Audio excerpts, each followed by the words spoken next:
স্ট্রোকের লাইনের উচ্চতা আছে 40 centimetre. Fan shower stroke same দেওয়া হয়েছে। চ্যানেলটি সাবস্ক্রাইব করে নেবেন আর আপনাদের মূল্যবান মতামত জানাতে ভুলবেন না। অবশ্যই একটা লাইক দিয়ে যাবেন।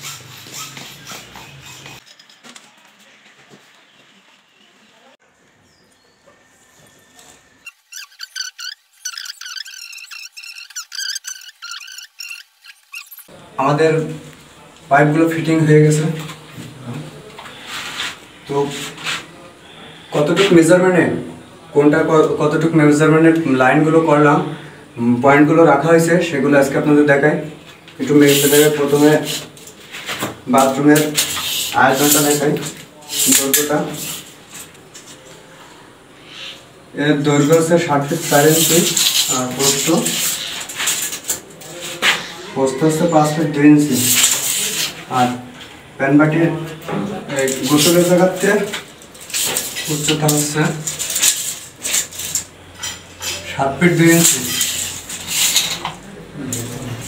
আর প্যানবাটির যে চেম্বার রাখা হয়েছে 34 ইঞ্চি। টাইলস দিয়ে পুরো 3 ফুটে দাঁড়াবে। আর প্রস্থটা আছে 5 ফিট 2 ইঞ্চি। প্যানবাটির সাইজটা হচ্ছে 22 ইঞ্চি দৈর্ঘ্য, প্রস্থ হচ্ছে 16 ইঞ্চি। প্যানবাটির পিছনে জায়গা আছে 10 ইঞ্চি আর এপাশে জায়গা আছে 13 ইঞ্চি। প্যানবাটিরা উত্তর দক্ষিণে লম্বালম্বি। সেক্ষেত্রে প্যানবাটিতে এই বাথরুমে হাই কমোড লো কমোড দুইটাই বসানো যেত। তো এখন আসি আপনাদের কোন জায়গায় কি রাখছি, কতটুক রাখছি। প্যানবাটির পিছনে যে প্যানবাটির পিছনে যে ফ্ল্যাশের লাইনের পয়েন্টটা রাখা হয়েছে সেটা ওয়াল থেকে 6 ইঞ্চি দূরত্বে। ওয়াল থেকে বদনার লাইনের দূরত্ব আছে 29 ইঞ্চি। এর হাইট উচ্চতা আছে 1 ফিট। আর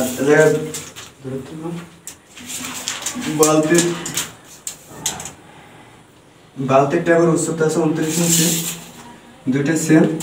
আর স্ট্রোকের লাইনের উচ্চতা আছে 40 ইঞ্চি। ফ্যান শাওয়ার স্ট্রোক সেম দেওয়া হয়েছে। আর এদিকে শাওয়ারের লাইন আপনার সিলিংয়ে দেওয়া যায়, আমরা ওয়ালে দিচ্ছি। সেক্ষেত্রে ওয়াল থেকে শাওয়ারের পয়েন্ট আছে 3 ইঞ্চি নিচে। আরেকটা বিষয়, প্যানবাটির চেম্বারে যে উচ্চতা 5.5 ইঞ্চি।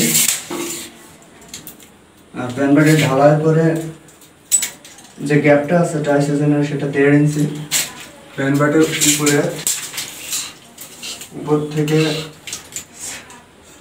ডান সাইডের উচ্চতা আছে 6 ফিট 7 ইঞ্চি। তো এই ছিল বাথরুমের ফিটিংস এবং মেজারমেন্টগুলো। আপনারা চাইলে এরকম মাপে ফিটিংসগুলো করতে পারবেন।